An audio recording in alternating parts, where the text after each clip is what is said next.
Saya berehat seketika. Kita akan kembali dengan lebih banyak kisah di FM 897.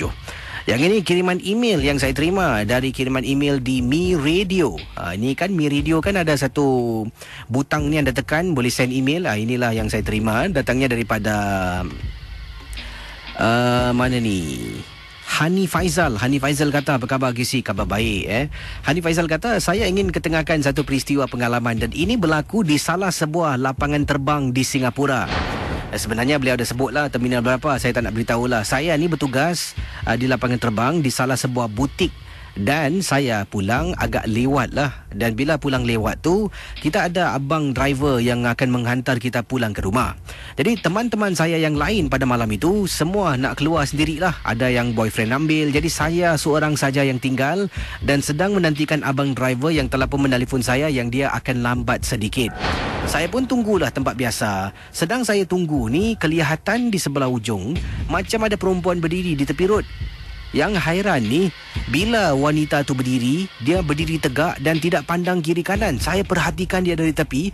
Kemudian oleh kerana saya tak naklah terlampau, katanya di sini obvious, terlampau ketara sangat, yang saya sedang memerhatikan dia, daripada saya berdiri betul-betul seolah-olah sealiran dengan dia, saya ke belakang. Jadi bila saya berdiri belakang, saya boleh nampak dia berdiri di bahagian hadapan sebelah kiri. Jadi kata Hani, bila datang kenderaan ni, laju ke si van ni, pandu. Kemudian perempuan tu lompat. Saya sampaikan terpekik ke si dibuatnya. Bukan apa, terkejutlah wanita tu nak bunuh diri. Yang hairan, pemandu van tersebut boleh keluar.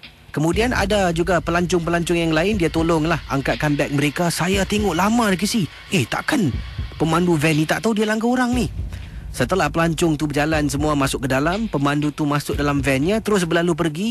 Casey, wanita yang lompat depan van tidak kelihatan langsung pun. Saya punyalah takut. Kemudian saya rasa saya macam seorang. Saya terus telefon lah, si driver ni di mana? Dia kata dah sampai. Memang betul, letak telefon, muncul van dia dari jauh. Saya masuk. Selalunya masuk dalam van duduk belakang. Kali ini saya tanya, bang duduk depan boleh bang?